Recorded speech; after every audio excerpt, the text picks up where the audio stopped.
Hello, Booktube. Right now we are having technical difficulties with Matt. He's working to get on. Him and Deb are working on the sidelines here, or in the background, I guess, not the sidelines. Um, for one thing, we're trying a new experiment with technology, not only with Matt, obviously, but with ourselves. And I'd like to try a little test here. We've got a microphone. We had some problems the other night with Scott Danielson where he sounded clear with one of him. We believe that the microphone on the computer was getting overwhelmed with both me and Steve talking, which happens in the house even without the computers. So if Steve and I can bounce back a little bit, and then in the comments you can let us know if you can hear us. Let's give it a try, Steve. Yeah, is the when we talk back and forth, are we clearer than we were last night? For those of you who were here, for instance, Harford, you were here last night. Is the audio any better? And when we switch back and forth, is it stressing the audio? And hello up in Ontario.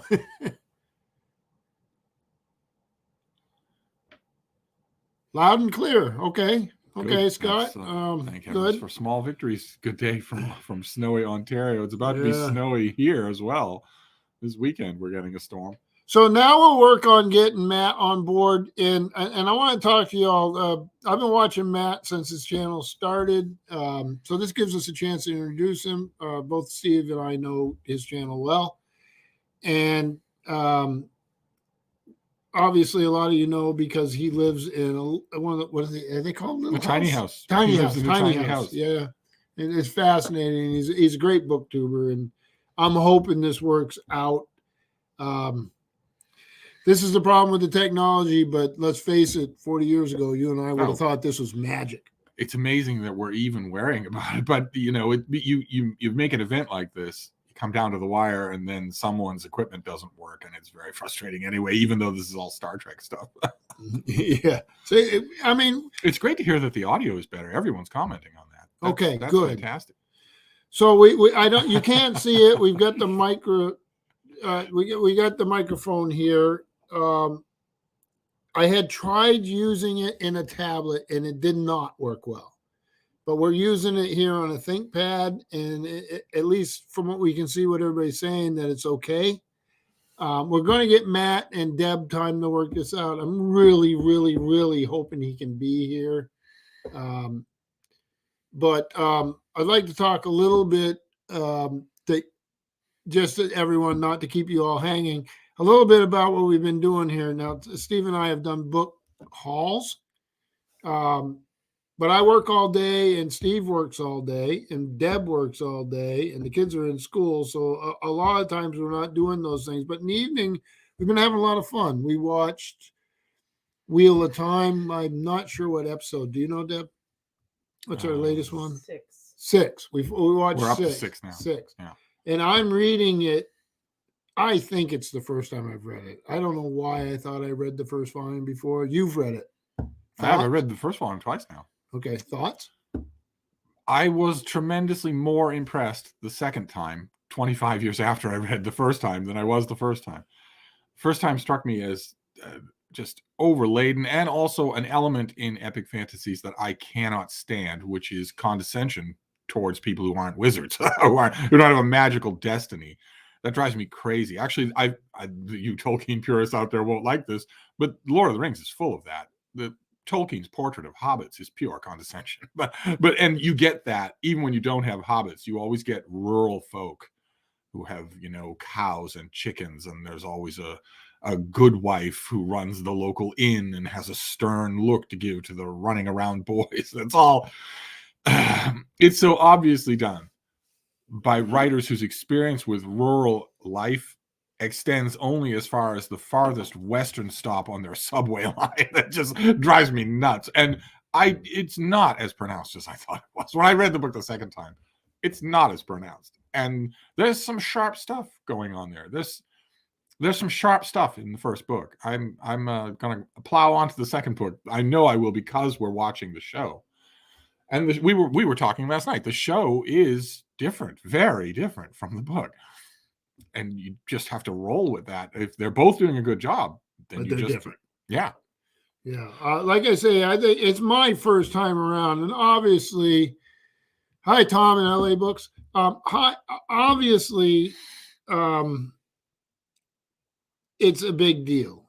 And I don't know how I missed it. And I don't know what I mixed it up with, but there was a time there when a lot of these things were rolling off the press pretty fast. Yes. I think they still are.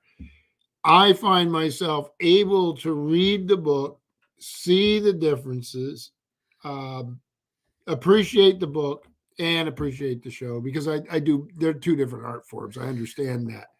And maybe some people who are totally invested in the fiction won't agree with me, but as a newcomer to something like this, I enjoy both. I do find I miss the Gleeman. Tom the Gleeman. I think he's important. I don't know the trajectory where it's going. I know the trajectory I'm at, but I don't know where it's going. But to me right now, that seems a bit of a loss. What do you think? Oh, that's better. That's good. Yeah. So what do you think about that? Well, for me, when it comes to adaptation of anything, I care only about, is the spirit of the original maintained, or is the spirit of the original done violence to? If the spirit is there, then I'm willing to take pretty much any kind of adaptation that you want to do. Even the loss of a major character? Even the loss of a major character. That's yeah. big, provided the spirit is still there. The spirit of the Wheel of Time books is that the wheel has been so long in its turning that the forces of good have fallen to weakness and to bickering amongst themselves. It's been so long that they've lost the urgency of their purpose. And we're given the strong sense in all of the 50 books or whatever it is, that is what causes the wheel to turn. As long as that spirit is very much there. The whole episode that we watched last night was the Aes Sedai fighting amongst themselves in the White Tower, when no one in the story knows the stakes better than they do. No one in the story knows more how important it is for them not to fight amongst themselves. Jason, the audio is smooth. What are you doing awake? It's got to be late in Ireland. The audio is lacking you, me boyo. Yes. and we're certainly missing Mayberry Book Club. And we are still Deb is still working away. Matt is still working away. These things happen. If it happens, we will get him back again. But right now, we're not giving up. He can jump in here. So here's the thing. We're talking about this sort of thing, Steve. And we've talked about science fiction with Scott Danielson a little bit the other night. But with Matt, we were going to talk a little bit of something different. And Matt's been reading a heavy reading of the classics. But I also had a lot of questions of how you would. So I live in a house. You live in a house. He lives in a house, but all our houses are very different. And this is where we would talk a little bit about books as physical objects. Now, Steve is a big friend of ebooks. I hope I'm not putting words in your mouth, but I believe that I'm being honest. You've introduced me and convinced me of the value in certain situations, but you don't only have ebooks. You have a massive print collection. House full of books. It seems all compared to what's here. But I beg to differ. It wasn't me who convinced you. You had the same moment that all people have. There comes a moment, we did talk about it, when you're in your car or your truck or a waiting room, and suddenly you know what ebooks are for, and you don't ever go back after that.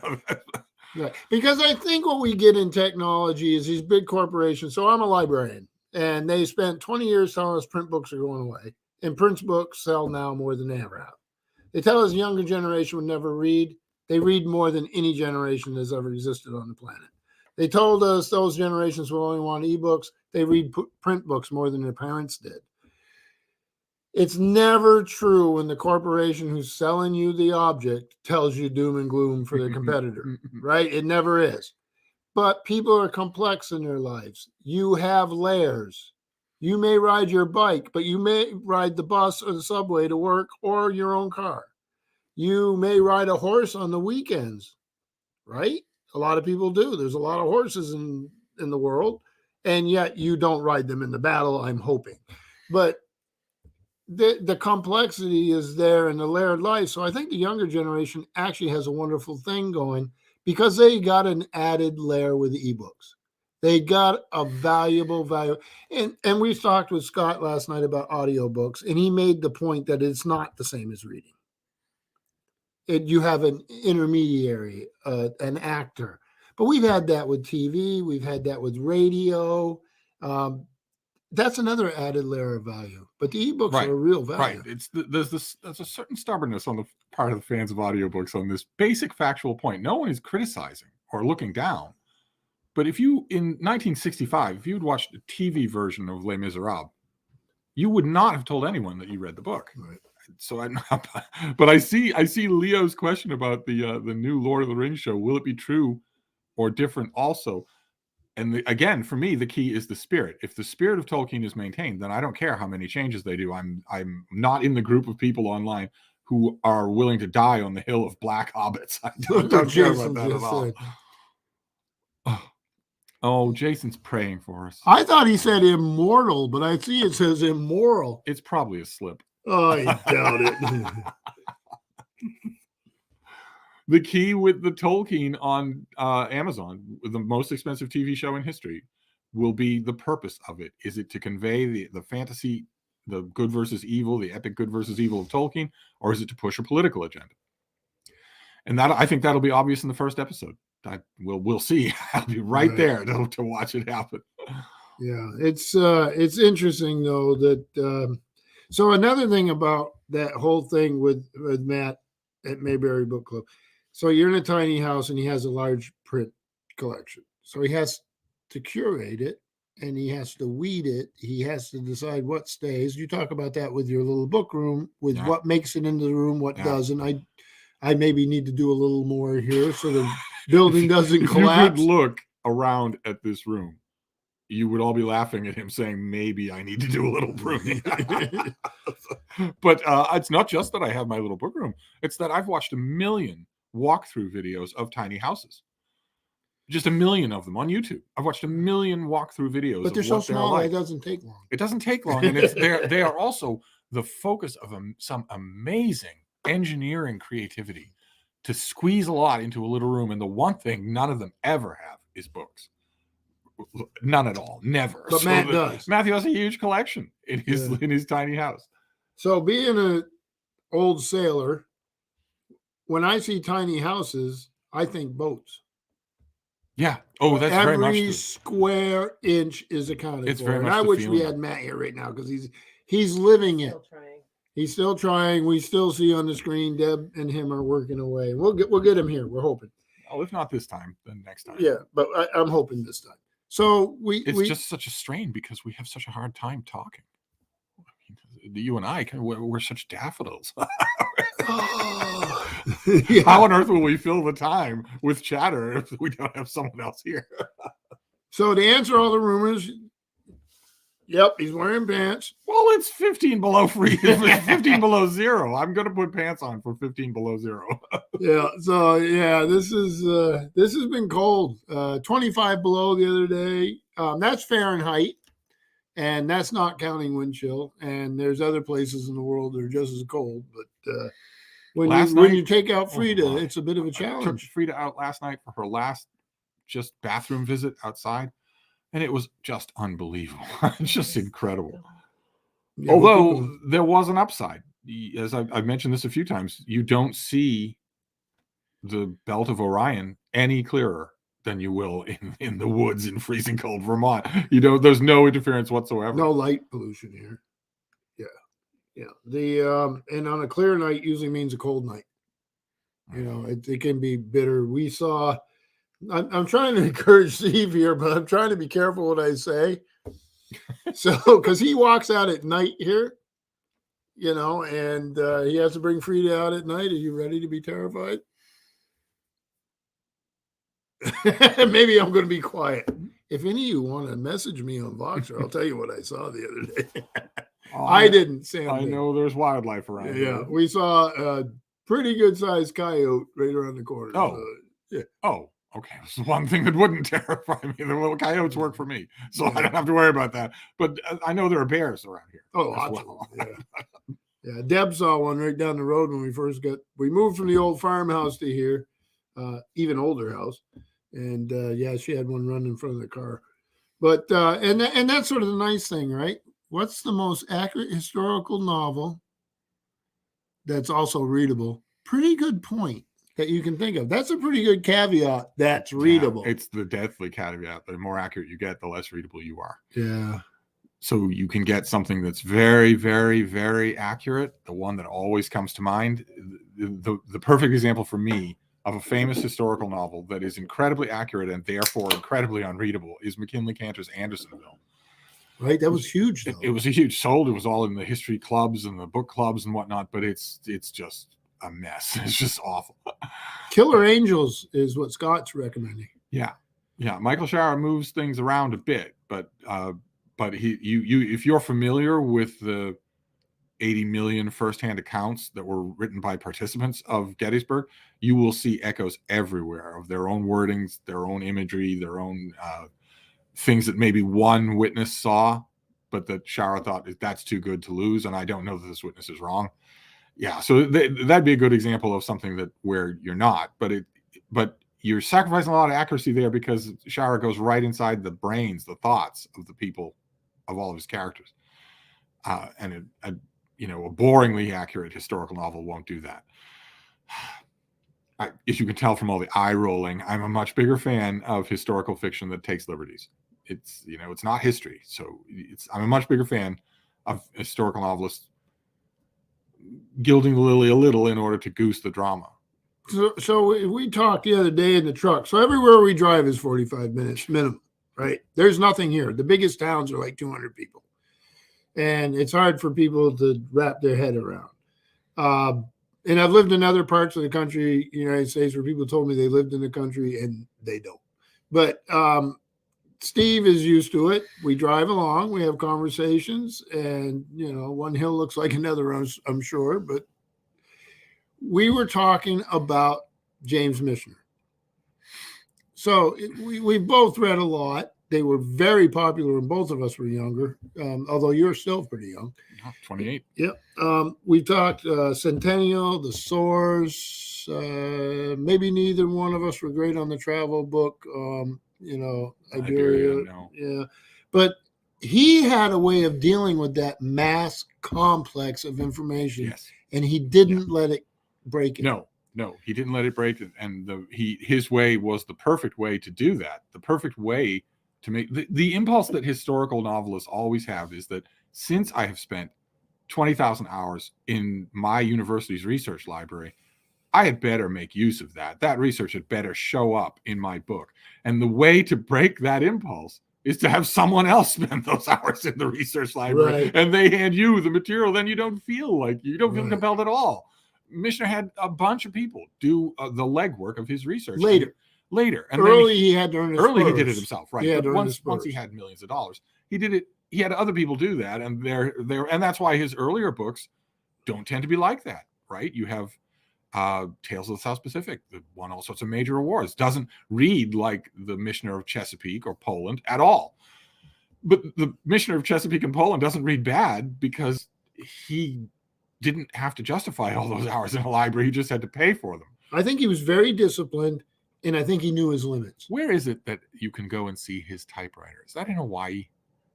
I don't know. I do have his biography over there, which was wonderful because he had an engagement with the world.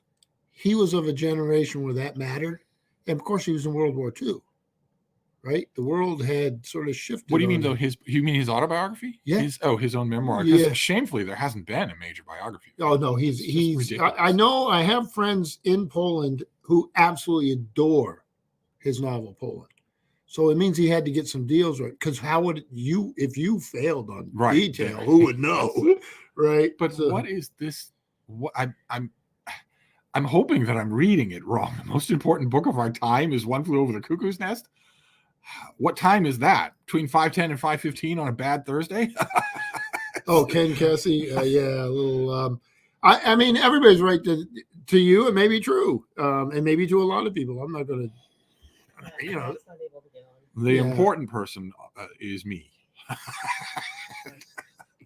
Oh, it sounds like our tech wizard is telling us that Matt, you just can't do it. Oh, that's a shame. But he will figure out the problem. We can try again. I'm going to try again because I really, really, really, really want him here because he's different enough to me on more than one level. I admire what he's reading. I wouldn't always read it. Number one, I'm probably not smart enough to read it all. But the fact he's living the lifestyle he's living, the way he's doing Booktube, I think it's fun. I'm hoping he's Matt. weird and interesting.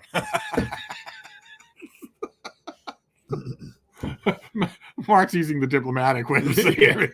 He's weird and interesting. And now that Mark and I are the Dinah Shore of the Booktubes, and now that we're the Wonder Twins of live streams, well, none of you are safe, are you? No. Don't we have Tom of LA Books in the chat?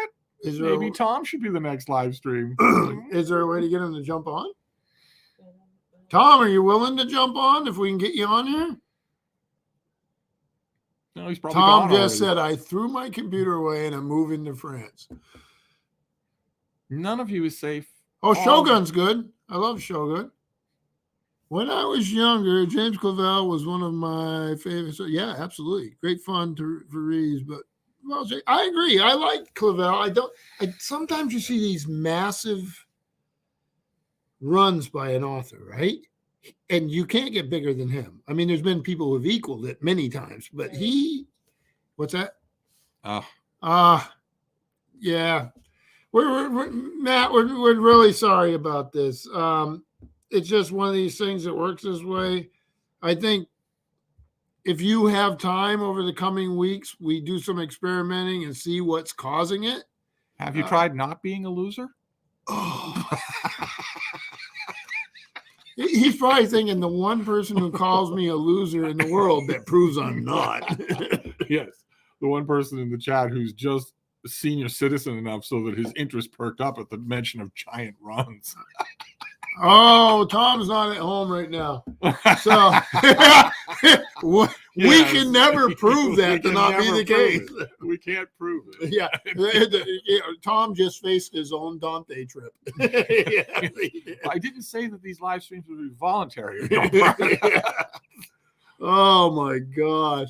So yeah, Clavell, okay, so that's epic historical novels. Is that even a phrase or a term? Oh, sure. Is it? Okay. Yeah. I don't know the literary jargon enough. One of my favorite Tudor historical novelists is Susanna Dunn, and she does not write epics. She writes 250-page books. Who's done it?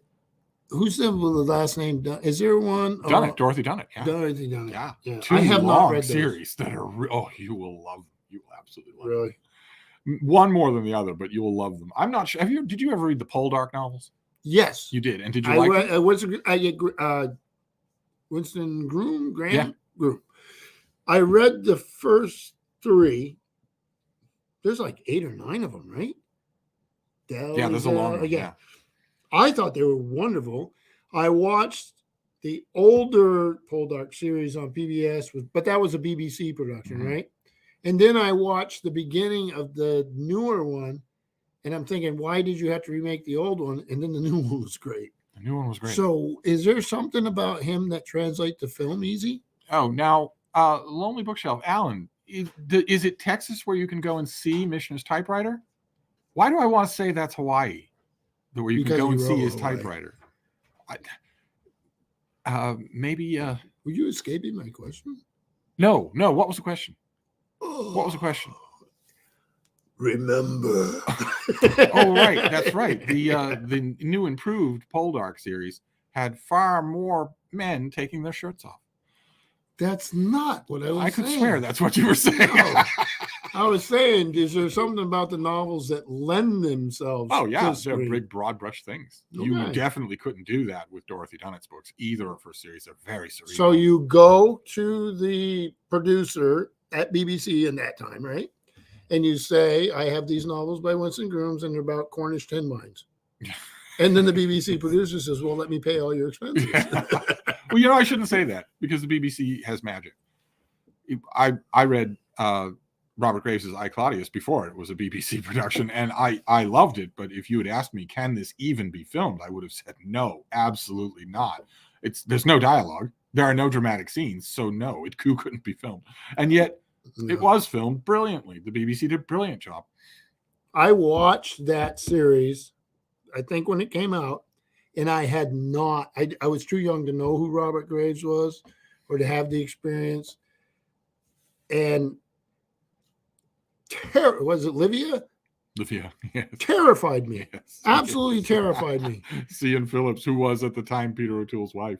Oh, I didn't know that. And they have very, very similar acting mannerisms, but She's brilliant. She's in the background of the first couple of episodes of that I, Claudius, and then she just takes over the show. Ugh. Just completely takes it over. That's a show with Sir Derek Jacobi in it, and she takes over. She takes over him, Brian Blessed, John Hurt. Look at the lineup. She takes over every scene, and the writers started to realize it, that she was just becoming the character, so they gave her just great things to do. Great things. There's a great scene where she's trying to buy off a friend of one of her step-nephews so that the friend of the step-nephew can kill him when they're on vacation. One more person out of the way of her son Tiberius. Tiberius is her son. Tiberius is her natural son, and she wants him to be emperor. Right. And the kid is trembling in front of her and saying, well, he's hinting that, maybe my price won't be that high. And she says, do you really believe I'd stoop to buying you off when I could swat you like a fly if I wanted to? So I want to answer Mayberry Book Club. And he talks about a maritime book recommendation as seafaring. And I think a couple years ago, you and I talked about this, and I can't remember what your opinion was. I loved Arturo Perez Reverte's The Nautical Chart. Do you remember that one? I do remember it, yeah. I loved it. Did you? Perez Reverte has never done anything for me. Not with any of his books. Really? You praised that book. I've heard, was it you or was it Jason who praised the Seville Communion? I think Jason loves the Club du Mont, but I think it has a slightly different. But he's not, at least he's not on the codex. He's not an author that Steve says doesn't do anything for him because the author's bad. I realize too many Some people. Some of it might be translation. Too many people whose opinions I respect like him for me to say he's just bad. It's for him. I'm saying I just don't get it. I don't see what I would read The Nautical Chart. Maybe Jason can jump in the chat because I know he knows about it. I like Perez Reverte. I have a new copy of is it the Painter of? It's like a war painter one that I have not read that I've been looking for a long time and I found the other day.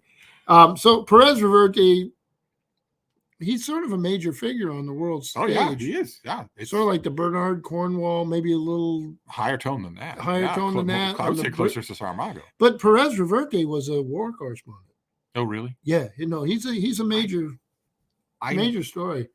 Okay, so Jason likes Nautical Chart. So Matt, I think I at least give it a shot. It's not so heavily maritime that it's going to knock you out of the lane, but it has enough of it to maybe interest you. And maybe you could talk to Jason a little bit about it. But I read it quite a long time ago, and I liked it. I liked his he's got the Swashbuckler long series. Is it Captain Alaris or something like those? Those came out. I lost track of them because I couldn't keep up with the translations were wobbly.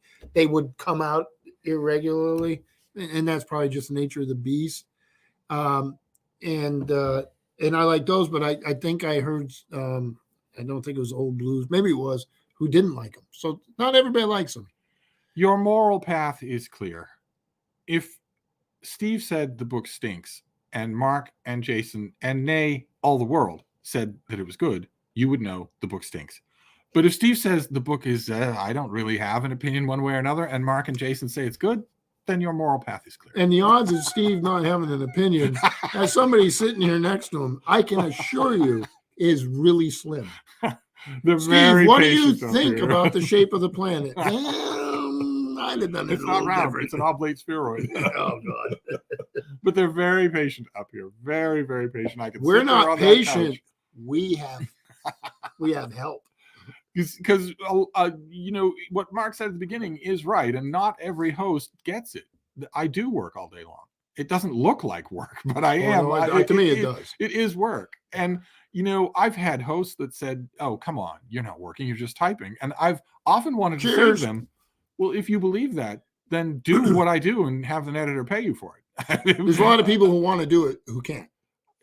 It's very nice when you find some hosts that get that when you're doing that, you're not just farting around online, you're working. But it's very, very nice because I have a tendency to zoom in on my writing I try not to. I try to keep one ambient antenna out in the world, but I have a tendency to zoom in so that you can just be talking when I won't hear it at all. I give him the finger. He doesn't notice. But I watch him because he'll do this, right? He's sitting there like he's, Chopin or something. But meanwhile, his crafty eyes are scanning the bookshelves. So there's no letters going on the screen. And then I know my books are trouble. Sometimes my crafty eyes are watching for one of the two house cats who seems a little bit more assertive than the other one. And the creature's the same size as my little bean. But it's been a while. We've been here a while, and there's wary watching. But in previous visits, it was worse than wary watching. There was hostility, and there isn't anymore. So. Mattingly's Spanish Armada is fantastic. Oh, yes. Who said that? Who brought that up? Jason. But did you see the picture on Instagram? Folks, I hope you're on Instagram and you subscribe to each other. Jason had a picture, besides his beautiful Foucault's pendulum this morning from China. Who does that? But he had a picture of himself as a young man. This is one of those inspiring stories. He's going to get mad at me because I say it this way. Yes, welcome to the Love Channel. Well, he could shout right back at you if he were on the live stream. Yeah. So anyway, he had a picture of himself with about my amount of hair, I'm just saying, with Tim Severin, a legendary writer and explorer, a man who could do both, and actually wrote some fairly decent fun fiction, not world-class, but fun fiction about Vikings and stuff. But his Brendan voyage, oh my gosh, the list is Jason could put him in the thing, but he met him, and had a beer with him, that serious business. These are the stories that we will tell. It's not just Tim Severin. Jason has lots of stories if he ever condescends to live stream with us. Christopher Lee. But no, will he live stream? That was sort of cool. That was when he was in Australia, right? I don't know. I don't remember the details. If only he could refresh my memory. There's not a moon out. You don't have to do that. There is a moon out somewhere, right? Well, it's a satellite of the planet, so there is always a moon out somewhere. Yes. I don't know how they get that much cheese up there. I'm just saying. So, and Mark, did Steve tell you he sandbagged me into reading 2 Galba? Sorry about that. I flaked out completely on that read along. Imagine me flaking out on Plutarch and Suetonius. That's just terrible. And Matt, I'm surprised you agreed to show up. Maybe your computer was trying to protect you. Good Lord. I'm hoping that you like them. We haven't actually talked about it, but we've got our little book club back online and we'll be ready. Although I was stunned to learn for February, we're doing a read along of Daredevil Born Again, a graphic novel, and it's enormously expensive online. It just came out a few years ago, and it's impossible to buy.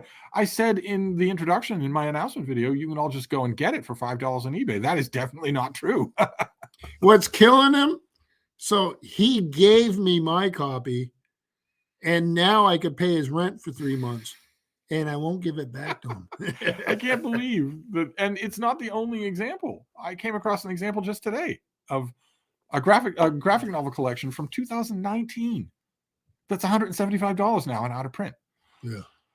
I wanted the Landmark Julius Caesar. The Landmark Julius Caesar. Because I got tons of Landmark and I didn't get it. I was busy. I didn't think about it. I can't find a copy. So it just, maybe I started Daredevil at the beginning. It's terrific. Oh, you're going to love it. I shelled out for this. Oh, yeah, you shelled out. So you probably paid some serious money. You paid for a new one. Oh, no. Come here, buddy. You want to be on BookTube for a minute? You want to say hi to everybody? It's the great Elias. I just want to say wave to everybody. You want to tell mommy something? Just wave to everybody. That's the youngest here at the house. Yeah. Yeah. So he's going to say something that we're not supposed to hear, but the microphone will pick up everything. Don't push it, pal. So, yeah, I mean. The men in the chat are saying, wait a minute. How can she be monitoring all the tech and taking care of the kid? And the women in the chat are going, yeah, that's called a night off. Yeah. Yeah, that's the way of the world, right? It's a little rough sometimes. Jack, Landmark Xenophon is at my local bookstore. 80. Good Lord. you know, the thing that kills 80? me is that I usually got doubles of in the pre-pandemic days. I would get doubles of new hardcovers so that I could funnel one up to you, either for your Right. collection or for the library. But because of the pandemic, I only got the one. What was the series? Is it Itati? The Itati library, yeah. You Harvard doesn't one send day those he's out on anymore. there, right? Right, like Felicity McCarthy on Instagram has like the greatest Loeb collection in history, right? So I'm always jealous when, and I love watching her Instagram. And then Steve's opening a box. What could this be? Oh, I It's the can box. barely lift it. It must be full of books. It's And like- I'm sitting there going, I find myself like this, right? If I had a picture, my head would have grown like this. And this is, what, Fink, a Ficino, or, and he's going through them. And I'm sitting there going, he's going to review them and give them the Brattle. The Brattle has plenty of books. They don't keep those. Those don't go out onto the shelf. Those go to other regulars. There are You have a friend in Vermont who is working on a PhD in Renaissance studies. the really big names like Marsilio Ficino in Itati Library weren't the ones that excited me the most. The ones that always excited me the most were Itati doing the first ever English language Which they did a translation. lot. Or They did a still lot. doing They a wrote a lot, lot yeah. of ground, but they don't send me the books anymore. Yeah. After That the pandemic box just must broke have them. had 15, 20 Oh, yeah, books it in had it. a lot. It had a lot. Yeah. I really ought to see if there's somebody who can catch me up on Itati and on Loeb's. I really ought to do that. The Lobes are tough. You've been watching Felicity McCarthy on her Instagram. Thanks to you. Yeah. Oh my gosh, what she can do. But she's in San Francisco. So she got plenty of academic sources that are probably funneling into used bookstores. A Loeb is something I can't get here. No, You don't see no, them. you You don't see them. The Brattle has them, plenty of them, but they're Yeah. old. You want the newer And you ones. still pay for them there, right? $10 a piece. Yeah. I will be, if I ever go back to Boston, I will be checking the Brattle for a Oh, whole no. bunch of things. No, you're going back to Boston. Well, there's a killer storm. And there's I a may- killer sled in my garage. I may have to hunker down here until spring. Oh, Jason knows her library too. It's unbelievable. And it's well curated. It makes sense. And it's not limited. Well, we talked about this in the past. That wide range of reading, that not getting stuck in a genre, not getting stuck in a type of literature, that Yeah. one day reading a philosophy book, one way a memoir, letters, philosophy, history, fiction, Although all kinds. we've both known readers who are as happy as clams, just plowing that one road. I read epic fantasies and I don't like to read anything else. I have no problem with that No, whatsoever. you do what you got to do. The only I don't thing- want to be that person. No, but I you don't can want to do be it. that person. Yeah. I also don't want to be condescended to by that person. Right. You know, if you're going to plow only one road, if you're going to make yourself a provincial reader, then you should, own that, as the kids say. Yeah. Yeah, I What find is- that's what's Jack, that? what is to go? Is that a ride share type thing? Because if it is, they don't do that here in Dirt Road, Vermont. I was talking with my friend Deb today about the oncoming snowstorm. My friend Deb does not multitask. She is not the wonder of the household. I have an earlier version. I have the Deb 1.0. But we were talking about this oncoming snowstorm on Saturday, and she was asking me, well, if you have to get stuck in Vermont, how long will it be before they clear the sidewalks? I said, there aren't any We sidewalks. don't have sidewalks. And if somebody clears something, it's us. Yeah. How long till they clear the sidewalks? That's great. Well, she We and I just are- paved the road out We're front both of it. bitterly old, so we're worried about falling. We're always worried about falling. Usually with a boot in your butt. What are you looking at? I'm Is- just looking at the beam. That's is she all. doing That's okay? she's doing okay. Yeah. But that's why I'm looking off screen if you see me do it, because she's not actually right with me, and we don't like that. Have you read Roberta Ann? Oh, Togo the sled dog. I saw Steve recommend her on his old blog. Is he talking about R.A. McAvoy? Yeah, Ari McAvoy. Oh, yes, I have. Oh, the tea and the, what was it? The Tea with Black Dragon. tea with Black Yeah. Dragon. Ari There was McAvoy another is one. One of those rare fantasy authors who has never actually written a bad book. So Yeah, I like. They tend to be shorter. The ones I've seen and read. Boy, that's been a long time ago that I read that though. I strongly recommend Trio for Loot. Mine was a little mass market. The paperback. trilogy that made that. I didn't It's know. a great. It's a great fantasy trilogy. It's not remembered, but it's a great. Oh, fantasy trilogy. Diamonds. Diamonds. Damiano's Loot. Thank you. So it's Damiano's Loot, and then Raphael. It's been 30 Three years. books. I can't remember. You would remember it from the Science Fiction Book Club. No, did a I collection actually of think it. I got a mass market paperback. There was They also were there was a everywhere. mass market paperback of all three, and then there were 3 individual mass I market. did the paperbacks. individual. I never saw And the other. Science Fiction Book Club, usually they have standout artwork, and the artwork for Trio for Loot was utterly hideous. Oh, Brill! I don't know what you're talking about right now, but you have the Brill books. They're the academic publisher out of the lowlands, right? Out of the Low Countries. Where's Brill Books out of, Jason? You remember? Isn't Brill Book the academic publisher, like out of Holland I don't or remember. someplace like that? All right, I'm in the middle of their conversation, so I'll leave you alone. But he caught my eye. Leiden or something like that, right? But anyway, that's the one. Okay, so, or is he talking to somebody else? Who Okay. knows? They're talking to each other when they should be concentrating on me. No. Oh, Leiden. Okay, so he's right. Okay, thank you. That one caught out of the corner. So I have a couple master's degrees in theology and divinity, and they did a lot of work that I had to read. Didn't volunteer to read. Had to read.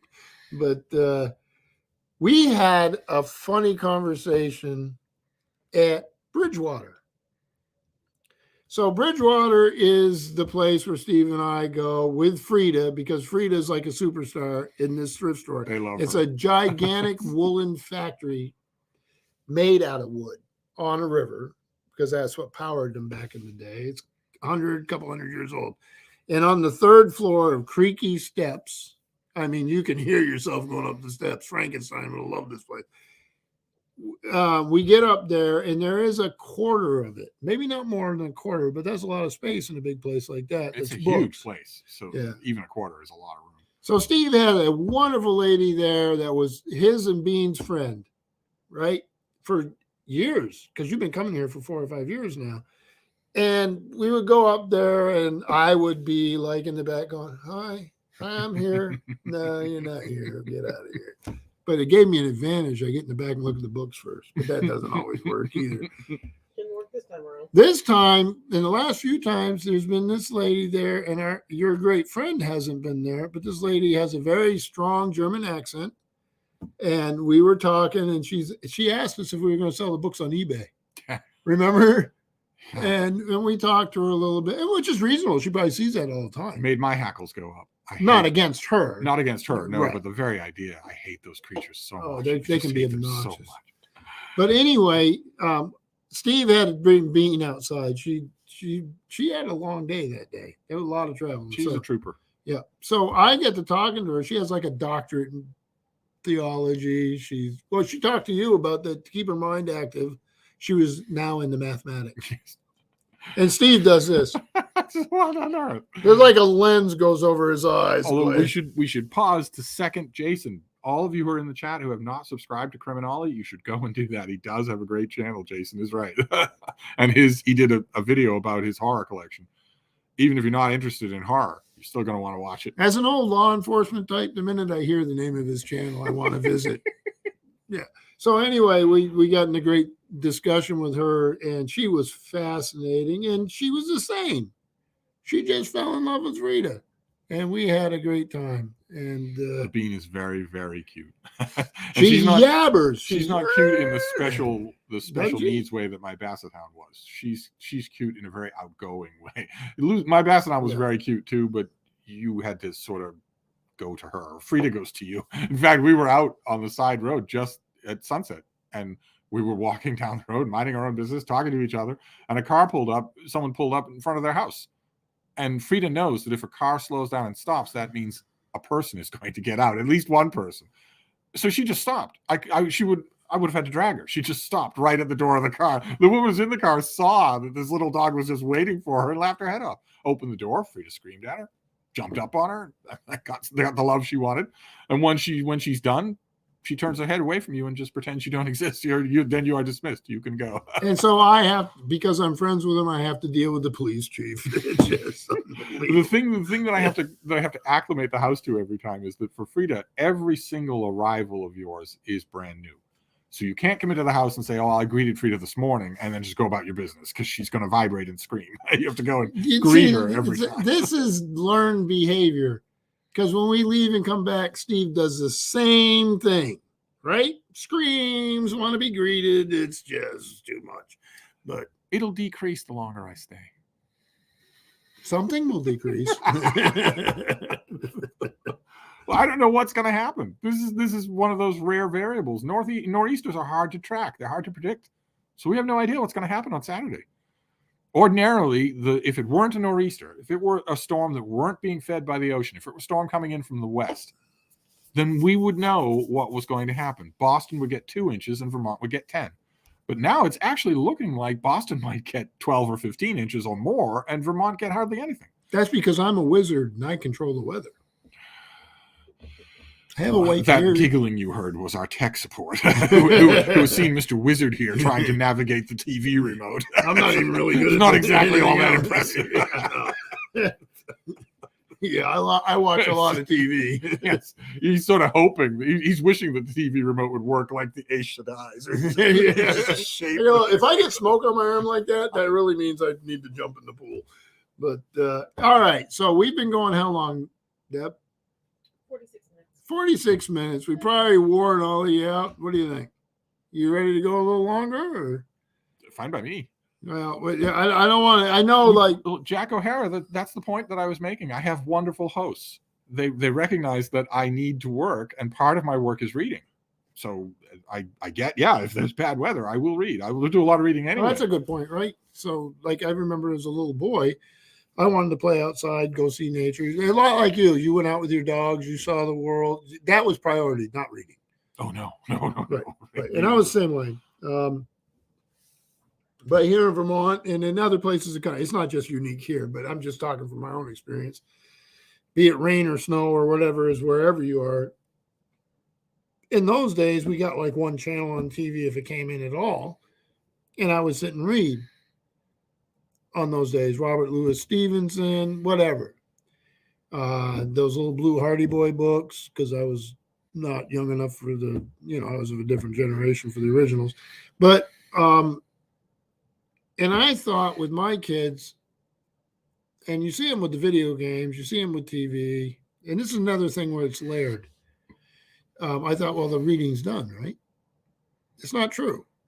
No, it's just another choice. It's another choice. So I wonder what other folks out there with their kids, what they think, Do the kids do more than one thing, or is it just video games, or is it just TV, or do they even go out?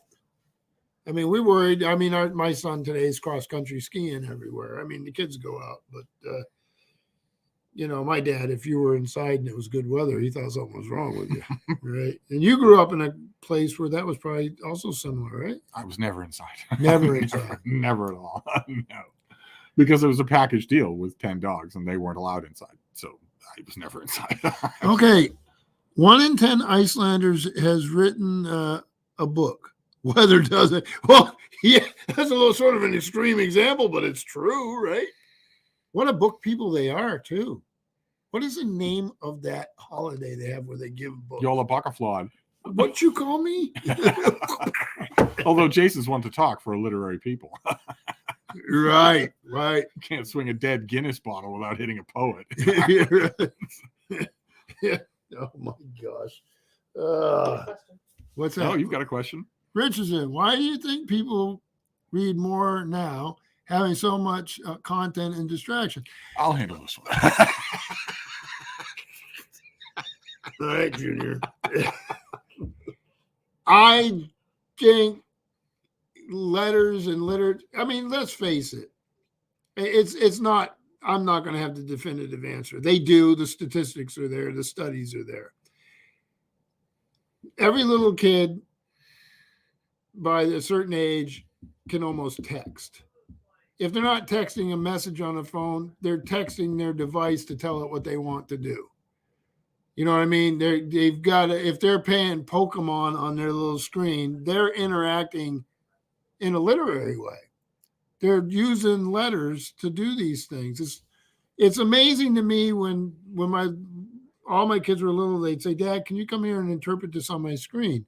And then I started realizing how much they're reading. Mm. Right? If Yeah. you sit on a subway in Boston, people aren't just on their phone. They're on their phone dealing with some sort of textual thing. Yeah. And they're good at it. They're really good at it. They pick up cues. And then when they go to older books, they go to all these things, they find treasures because they got the skill. They've got it maybe in a different way, but they know that it's constantly changing. So if you're reading, you're from the 21st century and you're reading a 19th century novel, you need to adapt. And most of us have grown up on a slow train where we can do that. They've grown up on a faster train, and I'm amazed at what they can do. Young people can adapt to that. They know to find information. For them, it's not a big slog to go down the library or find a reference book or go this. They run into something in Anthony Trollope, they can answer that question in minutes. Right. And they know how to do it. The only thing, I mean, digital natives, they have the whole world at their fingertips and they can navigate it like those of us who aren't digital natives can't even imagine. Right. The thing I worry about is the thing they don't have, which is discrimination. They have all that information at their fingertips, but the information doesn't care. The information doesn't care. Right. But I think the times we live in is the greatest teacher of discrimination. I would hope so. Because there's no choice. I certainly, in the news, you never hear stories about a 15-year-old who was taken in by an internet scammer. It's always other age groups, but it's not the digital natives. Oh, but Working Man Reads, I'm glad you're here. But that is a fascinating thing. So when you say your daughters only get an hour of screen time a day, I have a question for any parent who's like that. I know some parents who lay down rules like that. And I always want to know, does that apply to you? Or do your daughters see that you have more than 1 hour of screen time a day? And if so, do you explain it? Do you explain the difference? I'm always curious about that because kids I don't have any kids. My Deb and I always traded them. He has, but they don't live here. But they live in. I'm always amazed. Parents that I know always tell me, your kids hear everything. They see everything. Yeah. It's not a question of what you take them aside and tell them. They see and hear everything. So if it's a case where you give your daughter 1 hour screen time a day, but you don't observe that, does she notice the difference? And, does she rationalize? I mean, I can see the rational. If there is a difference, I could see the rationalization for it would be that you can protect yourself in a way that she can't. But she's still going to see it. So I would have a different take on that. So I had and every parent does things their own way. They know their own children, and I'm not having an opinion on that part or what he's doing or they're doing. My thing was I remember going into a doctor's office. Now, to me, doctors, if I get a broken bone or if I'm having trouble using the restroom, they might be of some value, right? So they need to stick to. I don't ask my car mechanic how to read a book. He may be better at it than myself, but I didn't go to him for it, right? So I go into the doctor, and I can be a grumpy person. Yeah. Sorry. And I just thought of something funny. I had one of my children in there. Now, the doctor, she weighed about 875 pounds and obviously had health issues herself. And then I hope she would deal with that and be fine. And she's a wonderful person. But when you're given advice on screen time as a doctor and you're having trouble dealing with your own medical issues because of lifestyle choices, and you're telling me my child can only have an hour, I know there's going to be people that will probably fry me for saying this, but she wasn't happy with my response. Okay. And I won't say it on here. It's not. Well, we know the cleaned up version of your response. The cleaned up version is physician healed thyself. When I used to pick up a friend of mine who was a nurse at the back of the hospital, all the medical staff was standing on the back porch smoking. Right? And then when I go in for the medical exam, I didn't smoke, but they're telling everybody not to smoke. The doctor is telling my kid to have an hour of screen time because for some reason a doctor knows about screen time by studying biology. I don't know what it is, and has biological problems and medical problems herself, and is telling my child how to live their life. I know that this is probably a rant, and I don't do them very often, But I think Neither do I. well, you do, but I don't. I'd say stick to what you know. So if there's evidence about the hour screen time in a world that's digital, in a world where that child has to have practice living in a digital world, I want to know what their evidence is. And I'm not convinced by it. I would think the more adept, more advanced, the more capable a child is of dealing with a digital world, doesn't mean they can't do the other things. And it, like I say, there was probably hurt feelings when I left the Working office. Man Reed says he leads by example. Absolutely. And that's what you do. I And try I to agree lead with by that. example here when it comes to pants usage, but I get shut down Right. every time. Right. So, no, I agree with that. You lead by example and you make your family, it's your family, and that's how you do it. But I think sometimes these outside influences telling you what you should do is a little crazy, because they may be standing on the back porch at the hospital giving you all this advice while they're puffing away themselves. So I've seen too much of that. So I don't know why that fired me off. My Deb and I got great prices for the kids she squeezed out. Jesus. Well, if everything that was going to get me in trouble just disappeared. Thank you. Appreciate By the hell out of it. comparison, you're always going to come out ahead. Yeah, I think what Working Man Reads brings up here is very important, and we live in a different time. But I do believe the children have a layered opportunity. I wonder though if your kids will start to be intrigued by reading because they see you do it. I wonder if that's the case. Maddie's a great reader. Maddie's a great reader, and she's no interest in the other stuff, but through no intervention of my own. Jason comments, a rare Mark rant, love it. Is that an implication that I rant more than rarely? Is that a shot? As Archie Well, Bunker let used to me say? tell you about his rants. No.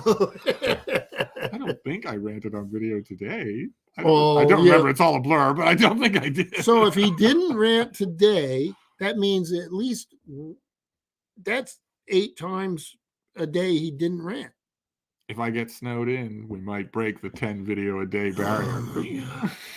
I intentionally stopped short of 10 videos yesterday. I intentionally did that. Did you see that screenshot of Jason's on It's like Instagram? I just dominated the whole of his inbox.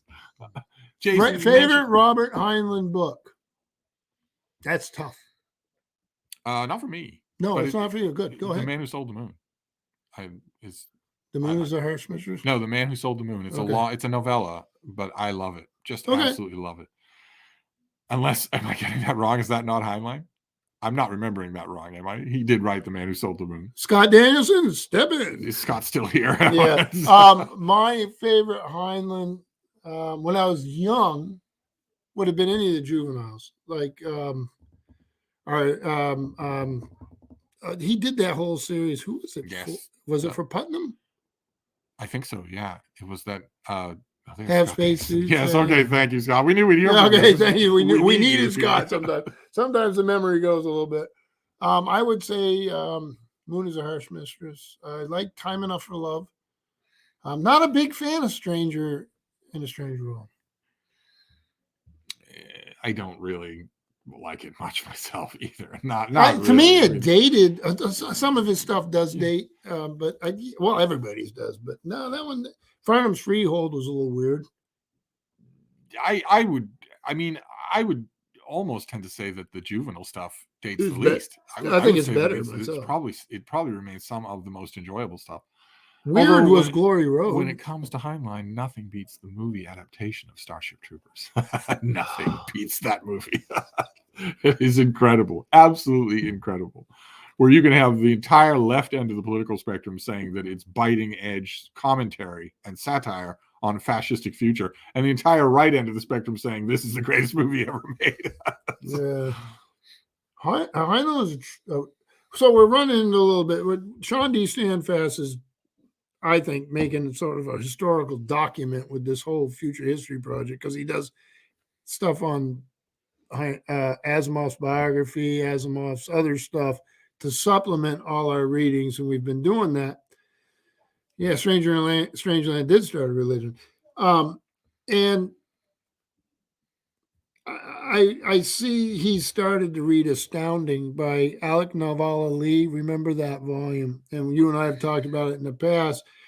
And a lot of characters come out of that, not just problematic, but just plain old disturbing. Heinlein comes out problematic because he was so arrogant, he held aloof. Yeah.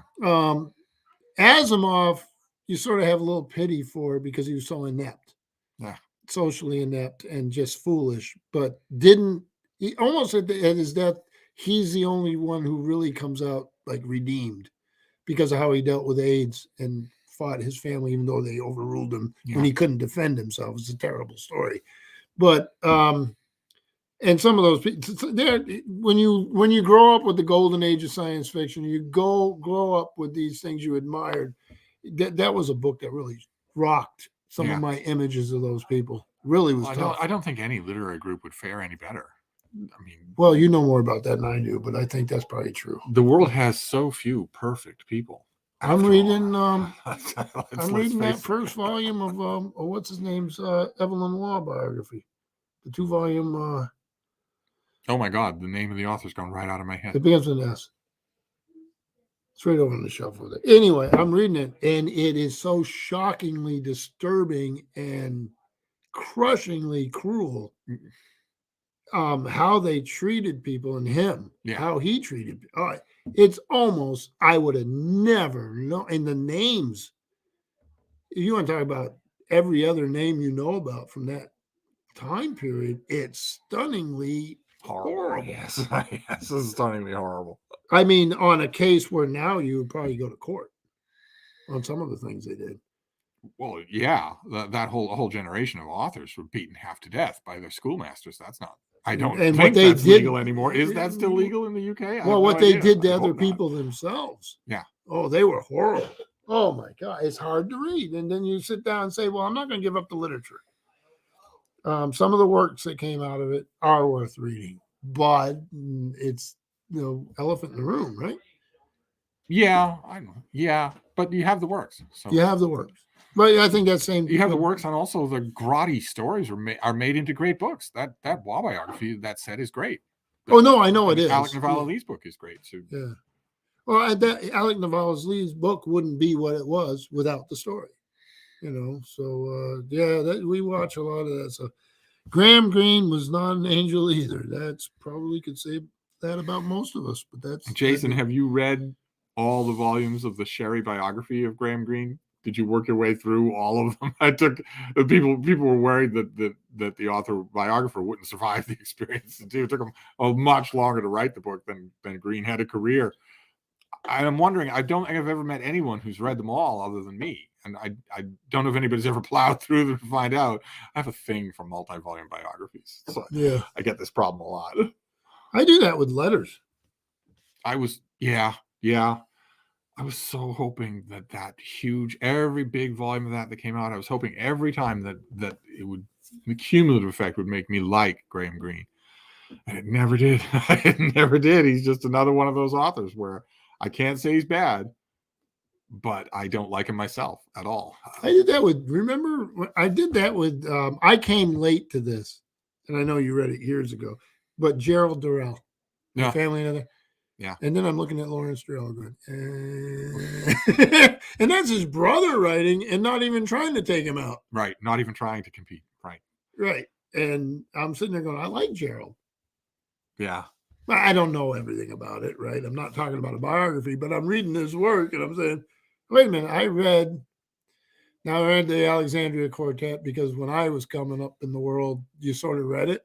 I don't know if anybody does anymore, do they? What did you have those little mass market paperbacks? No, I have the box hardcover I've had since I was young. You used to be able to get them cheap, and now they're worth some money, I think. They have to ask Jason. But because nobody wanted them anymore. No, remember? He went through a dip, and I don't think he's out of it. I don't think anyone knows. I don't ever hear anybody talk about it. But Jason can't. But his travel writing is brilliant, except that Name of the Rose volume that he got from China. I think it reminded me of a conversation that you and I had the other day. You got Pendulum, Foucault's Pendulum. Oh, Foucault's Pendulum, his book. He got a beautiful. If you've seen his Instagram, he got a beautiful edition of Foucault's Pendulum, which is his favorite book from China. Even though he immediately admits that he not only cannot read it, but probably never will be able to read it. And it reminded me of something that you and I were talking about the other day about people who collect one book. I love it. because I got a 25-cent copy of Pride and Prejudice. And when Mark saw it in the pile, he thought, "You don't need a copy of Pride and Prejudice. What's this for?" I love it when he'll do this, right? So the example, was it Barry Strauss, the Troy book? Oh, the Trojan Yeah, yeah. War. Yep. So sitting there, he goes, "Well, I'll probably keep it here in my little room." 2 feet away from the door to his little room is the same book. So, Steve, if you're going to leave books here, why don't you leave ones I don't have? You can go grab them off the shelf anytime you want. You folks may want to talk to Steve about that, but I've given up. What do we got for any questions? Favorite literary biography of a writer you don't like? Whoa, what? You could do a whole video on that. I could. I'm Don't, still steamed don't. from earlier in this video. I'm still steamed there's never been a major Michener biography. That's just a crime. And that's something you like. Right. But he sold so many books and is known to so many people. I have to believe the reason why there's never been a biography is because of his family or his literary estate just getting in the way of it. And Rutherford is just a knockoff of him, but Yeah. had a huge career because But- nobody else is doing it. What's a great biography of an author that I hate? Anne Charteris's biography of Jack Kerouac. Be right up there. Oh, well, actually, now that I think about it, Carlos Baker's biography of Hemingway is a great book. Absolutely fantastic. See, we're opposite. I love Hemingway. Carlos Baker sucks. This is how you do it. Good TV. I do love Hemingway. What are the authors that I hate? You all know the authors that I hate. There are some that I'm not wild about. Harold Robbins, Jacqueline Suzanne, the Giants. The Giants. I mean, there's never going to be. Well, no, actually, that's not true. I've read all of the. To name an author that I hate, David Foster Wallace. Since I'm Boston Irish Catholic, which means we do speak ill of the dead. In fact, we're faster to do that than speaking ill of the living. I hate him. I hate the religious cult that's grown up around him. But I've read every single biographical book about him that has been written. No full-length biography yet, but all sorts of biographical treatments. People that knew him, biographical sketches, and a lot of those have been very good. So there's that. I'm trying to think of an author though. I mean, David Foster Wallace, I mainly hate his fans. It's not so much that I hate him. But an author that I So instead of absolutely hate, just hating one person, you just hate a whole group. Yeah. That's better. It's a lot more satisfying. That's for sure. Good Lord. You take a whack at that guy. I mean, I feel for him. I really do. I think I'm not glad that he's dead. I wish that his family had been a little bit more conscientious about what was going on. It is well known, and it was well known at the time, that if you spend a lot of years on a heavy antidepressant, and then your psychiatrist tells you to switch to a different heavy antidepressant, it's well known that the valley in between those two is a horrifying time. It's a time when you will lose someone who is suffering from manic depression. It's when they'll kill themselves. And yet his family exercised virtually no. I mean, the woman in his life said, well, you seemed really depressed all day, and you've been talking all day about what the world will be like when you're not in it. So I'm going to go out to eat, but be sure that you're okay when I get back. That kind of thing bothers me. I'd rather him be alive for me to punch him every day than for him to be dead and me punch him every day. But what about, I think about, and I don't know if there's been a living person who's probably already had biographical treatments that I don't know about is our friend Osgard, right? But how would you do a biography of him? He's done one himself. Yeah, he's done one himself. You see, that's the thing. Now that I'm thinking about it, that's the problem here, is that when an author is well and truly dead and starts to enter the canon, starts to develop. What are you doing, Deb? When that happens, my hate sort of goes away. My hate is really reserved for living people. I hate plenty of living authors, but none of them have biographies. So Bookish Bryant, I would say Hemingway is probably the original dude bro icon, not an expert. No. Hemingway changed the way the language was used. You really can, as a literary person, date how things are written. Whether you like him or not, he had an impact. And Steve says, I'm the original dude bro. No. Well, the strands of dude bro literature for people who think that reading is for sissies, the strands of that go back a long way. But I maintain that the fundamental first text of Dude Bro literature, the Bible, the text of Dude Bro literature is The Old Man and the Sea. I don't think that Wonderful work. it's not. It's a It terrible is. work. No, a it terrible isn't. work. You don't know what you're talking about. Minute, particular descriptions that go on for line after line about You how do this that old in a man survives. conversation when we're sitting on the couch about Yeah, yourself. but I'm not asking those conversations to be taught in schools. To me, You would let it happen, though. I kind of would. We really need. I Yeah. mean, we're spitting brilliance like crazy. Yeah. We disagree heartily on this. I love Hemingway. Yeah, but all the people All the are now going hallmarks. like this. I hate Faulkner. So I know you won't get any help there. But yeah. all the hallmarks of Dude Bro Lit: the absence of female characters, the condescension towards the idea that there are women in the world, the evolution, the elevation of meaningless minutia into just an endless list of what the main character does and does and does. Every single hallmark of Dude Bro Lit, all there in that one little wretched story. It's a beautiful story. If you haven't read it, go out and read it. Well, you should go out and read it, obviously. Why? But you can't do without it. Hemingway, he got what he wanted. He's a fundamental pillar of American literature. Yes, of world literature. Yeah. This is what happens here every night. Now, he has had no wine. When he has wine, he changes his tune. He says, Mark, would you sing to me? And then I say, if you read me a little piece from The Old Man and the Sea. And then he says yes. And he tears up when we make it to port. He is never going to forgive me for this. It's no wonder that our tech support is doing every single wrap it up gesture. Yeah. This is getting bad. Stage left and all that. This is the problem. This is what you would have avoided if Matthew had been able to join us. So this is what you're avoiding by so not being so in that this great living room question, every what's the female equivalent to Dude Bro? There's plenty. And we don't have time to get in now because we really have been doing this too long and Steve needs some wine. needs some We wine. need another episode of Wheel of Time. Yes, because all of you Wheel of Time fans who've watching the show tell me that episode 7 is the one to watch. Oh, that's true. You said that. the We're other right night. on that now. Yeah. The other thing I really want to say to Matt at Mayberry Book Club, this is a technical thing.